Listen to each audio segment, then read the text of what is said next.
Em uma pequena cidade encravada nas montanhas de Minas Gerais, havia um alambique que, por décadas, foi famoso por produzir a melhor cachaça da região.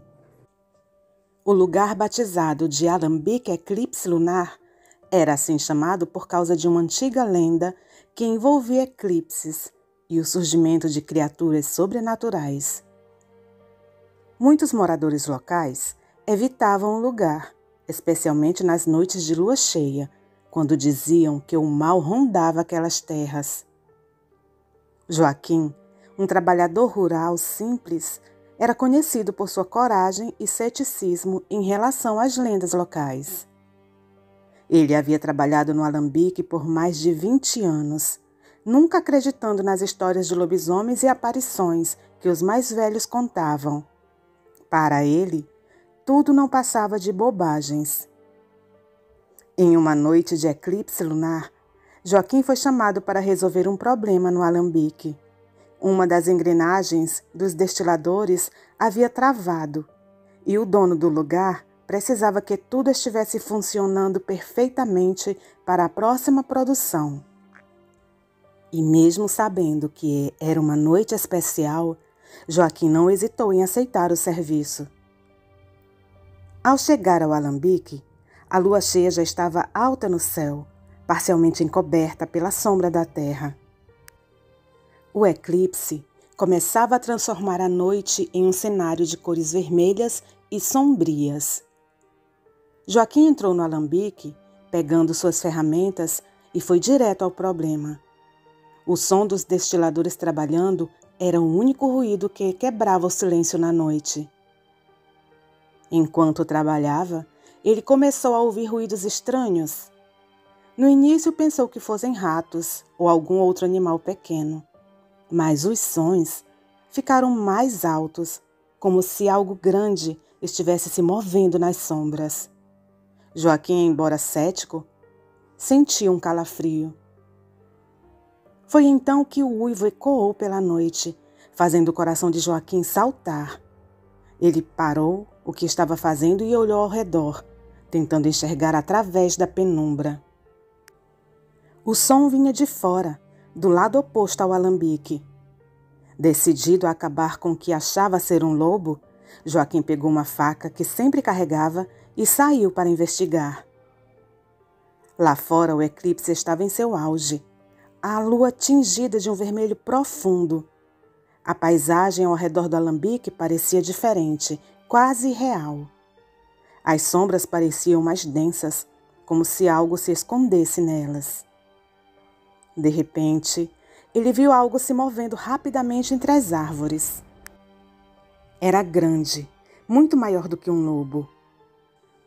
Quando a criatura emergiu das sombras, Joaquim viu a silhueta de um ser que parecia humano, mas coberto de pelos grossos e com garras afiadas. Os olhos da criatura brilhavam como uma luz vermelha, refletindo o sangue lunar. O lobisomem não notou a presença de Joaquim. A fera estava apenas rondando o local. Ele farejava o ar como se estivesse procurando algo. Algumas lendas contam que essa criatura é um ser atormentado, que vive presa entre os mundos dos vivos e dos mortos, e que busca algo que a libertasse dessa maldição. E se algum infeliz cruzar seu caminho, pagará com a vida. Joaquim, cheio de pavor, mal respirava. Ele não queria ser notado pelo monstro. O coração dele batia forte e ele sabia que se fizesse o menor barulho, a fera fatalmente o encontraria. Então, ele se abaixou, escondendo por trás de um tonel. O lobisomem parecia que estava procurando por Joaquim. A cada passo, o bicho rosnava e arranhava as paredes com suas imensas garras. A fera continuava a farejar o ar, tentando descobrir a localização do homem. E ele, cada vez mais apavorado, temia ser encontrado. Ele sabia que se aquela coisa o encontrasse, ele não poderia fazer mais nada, a não ser entregar sua alma para Deus. Por dentro, Joaquim pedia proteção divina e se arrependia profundamente por não ter acreditado nas histórias que as pessoas contavam sobre a existência do lobisomem.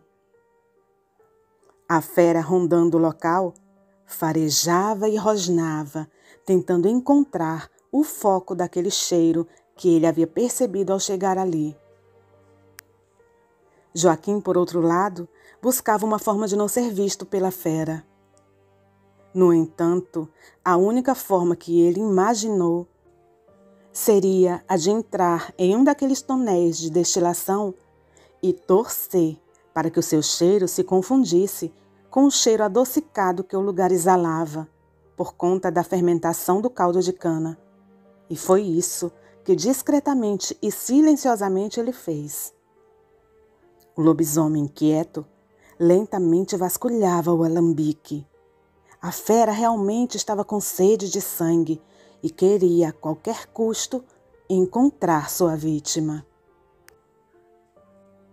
A cada passo que o monstro dava, Joaquim tremia e suava dentro do tonel. A fera, como se quisesse causar tortura, arranhava suas garras nas paredes e nos tonéis, até mesmo no tonel em que Joaquim se encontrava. O lobisomem passou suas garras afiadas e torturava aquele homem.